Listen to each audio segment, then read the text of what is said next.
সেই দিন তো স্যুপ বানিয়ে দেখালাম আমার মায়ের রেসিপিতে। তো আমি যে মাংসগুলো উঠিয়ে রেখেছি সেগুলো দিয়ে কি করলাম, তাই আমি কি করেছি সেটাই দেখবেন। তা আমি বাজার থেকে অনেকগুলা সবজি নিয়ে এসেছিলাম। তো সেই সবজি মানে যা এনেছি অনেকগুলাই, অনেক রকমের আইটেম, কিন্তু তারপর ওখান থেকে আমি 4-5টা যেগুলো খুব ভালো যায় আমি ওই মাংসটা দিয়েই রান্না করব। তো এটা আমি আমার মাকেও দেখতাম স্যুপটা মানে খাওয়া শেষ হলে দেখা যাচ্ছে ওই যে চিকেনটা থেকে যেত সেটা দিয়ে এরকম একটা সবজি রান্না করে ফেলতো, যত ধরনের সবজি থাকবে। আর বিশেষ করে আমার মা দেখতাম যে শীতের সময় এই স্যুপটা বেশি করতো, আমি গরমে কমই দেখেছি। তো দেখা যাচ্ছে যে এই যে চিকেনটা একদম খুলে যাচ্ছে, কিন্তু মানে নাড়াতে নাড়াতে অনেকটাই খুলে যাবে, হাড়গুলো আলাদা হয়ে যাচ্ছে। তো এই চিকেনটা দিয়েই আমি সবজিগুলো রান্না করবো। তো যেখানে দিয়ে দিলাম আলু, 1.5টা আলু নিয়েছি, একটা আর অর্ধেক আলু, কারণ প্রত্যেকটা থেকে একটু একটু দিতে দিতে অনেকটুকুই হয়ে যাবে। তা আলু যেহেতু একটু সিদ্ধ হতে সময় লাগবে তাই আগে দিয়ে দিলাম, দিয়ে এই নাড়াতে নাড়াতে যতটুকু যায় আর কি। আজকে আমি দিয়ে দিলাম এখানে পেঁপে দেব, গাজর দেব, ফুলকপি দেব, সামান্য একটু বরবটিও দেব, টমেটো, এই তো কাঁচামরিচ, ধনেপাতা যা যা আছে এইগুলো দিয়েই আমি এই চিকেনটাকে রান্না করে ফেলবো। আর একটা রেসিপিও হয়ে যাবে, দুপুরবেলা আমার হয়ে যাবে, এ দিয়েই খাওয়া হবে।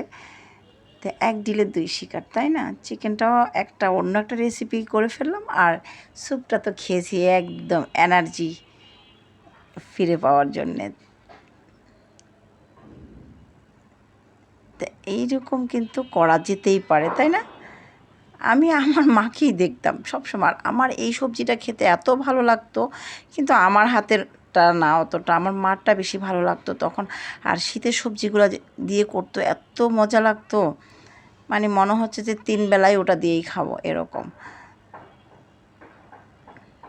আসলে মায়ের মতো তো হয় না, চেষ্টা করি মায়ের মতো, আসলে হয় কিনা হয়তো মা খেয়ে দেখলে বুঝতে পারতো আসলে মার মতো পেরেছি কিনা। একমাত্র মাই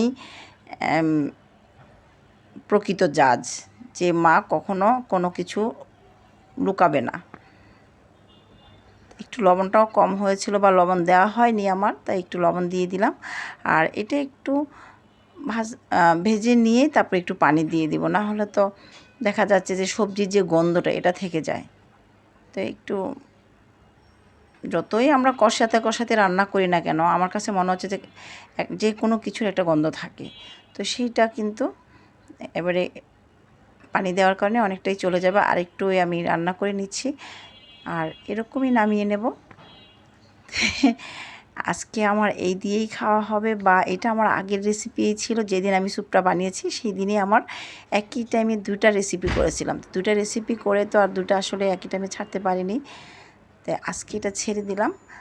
আর এই দিয়ে কিন্তু আমার খাওয়া হয়েছিল সেই দিন, সাথে ছিল ডাল। আর করতে করতে না রান্না করে অনেকটাই দেরি হয়ে যায়, দেখা যাচ্ছে যে খাওয়ার টাইম হয়ে যায়।